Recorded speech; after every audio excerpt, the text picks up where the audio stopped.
Bada bing, bada boom. Social Informed Media.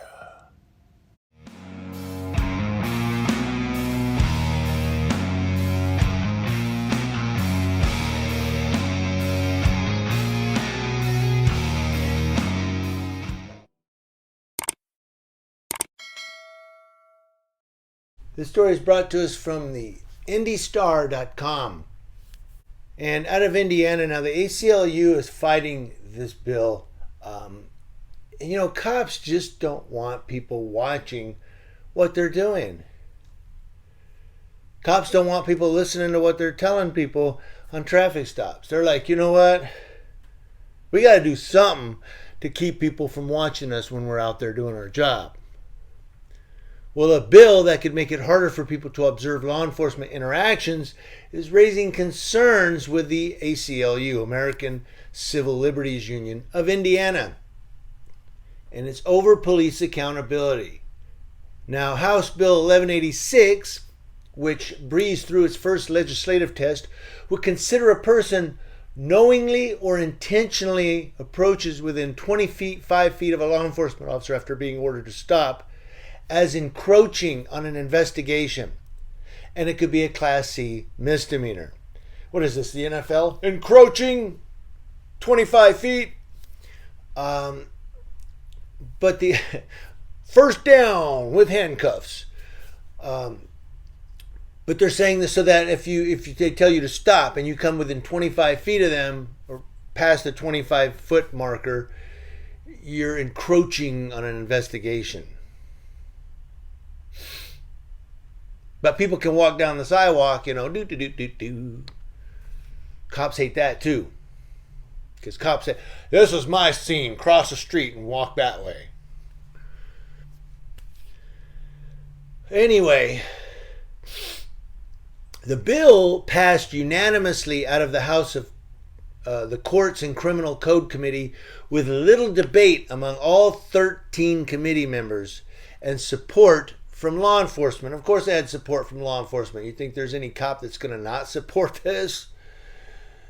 Yeah, right. Not out loud, he won't. Policy officials with the ACLU, however, worry the proposal may instead be used to prevent civilians from observing police officers, possibly tampering efforts to hold them accountable. This is a war we're in. I'm not trying to be extreme or exaggerate. We are in a type of, I won't say war. It's a conflict between law enforcement and civilian communities. They don't want us watching them because they might violate civil rights. They might violate their department policy. And God forbid it shows up on somebody's phone camera. Now, Katie Blair, who's the director of advocacy and public safety, or public policy at the ACLU, I'll say it again, Katie Blair, director of advocacy and public policy at the ACLU of Indiana, said to the Indy Star, in recent years there have been numerous tragic deaths at the hands of police that were observed and recorded by civilian bystanders. And that has been critical to pushing back on unchecked police brutality. Just as long as you do not interfere with what the officers are doing and do not stand close enough to obstruct their movements, you have the right to observe and record events that are plainly visible in public spaces. That is true under the U.S. Constitution. But if you're in Yucaipa, California, don't do it because a sergeant may put a spotlight in your face and say, don't get mad, okay? Don't get mad that I'm blinding you. And then arrest you when you tell them, knock it off, jackass. Just saying. Yucaipa, they don't like you recording them, their police. Perhaps the most high-profile example of police brutality captured by bystanders in the past few years, and they referenced George Floyd, Derek Chauvin. It was captured right on that girl's camera. And had she not recorded, it would have been what the cops said. Now, arguments for and against House Bill 1186, Representative Mitch Gore, a Democrat out of Indianapolis, Representative Mitch Gore, a Democrat out of Indianapolis, and a captain with the Marion County Sheriff's Office during the committee hearing acknowledged the video of George Floyd's death gave him pause while considering the bill, but said he believes technology is advanced enough to capture anything from 25 feet away. It depends. Now, Gore said the people recorded right on that officer that murdered George Floyd, and that contributed to how visceral the video was and public outcry, and I think that's important. I think technology is in a place where I don't think we'll have missed much of what's happening in some of these scenes from your average cell phone, so I kind of got over that part. Basically, and I'm kind of reading weird because, I don't know, my eyes are funky this morning, but the basic gist of what he's saying is, look, what really was damning in that Chauvin incident with George Floyd was that it captured him right there doing it. It captured George Floyd begging for mercy, everything.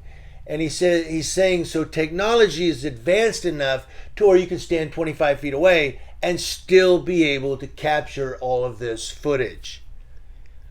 That's what he's saying. So he's like, you can still be 25 feet away and do your thing.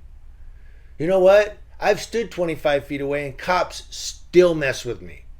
You need to back up as I'm 25 feet away. Yeah. He noted that if the law is used to thwart a person's ability to record or document law enforcement interactions, he'll bring the issue back to the lawmakers. They're already doing it, dude. Now it goes down from there. This is a little bit longer of an article. I'll put a link to it in the description box. But Ed Merchant, just to close on this, of Indiana's Fraternal Order of Police, our union rep, says it's easy to get lost, kind of lost, in the weeds. Like, what is 25 feet? Or how does this make your job better? It makes the job better because now we have legal authority to tell a person to get back 25 feet. You hear what the union president said? Now we have the legal authority to tell you to get back 25 feet. Now we can tell you what to do and you obey. That's all this is about. Obey me, man. I have a badge. That's all it's about. Has nothing to do with anything else. Cops just, first of all, they don't want to be recorded in the first place. They want to do their job, and if they mess up, they don't want it on video. And second, they want you to obey them.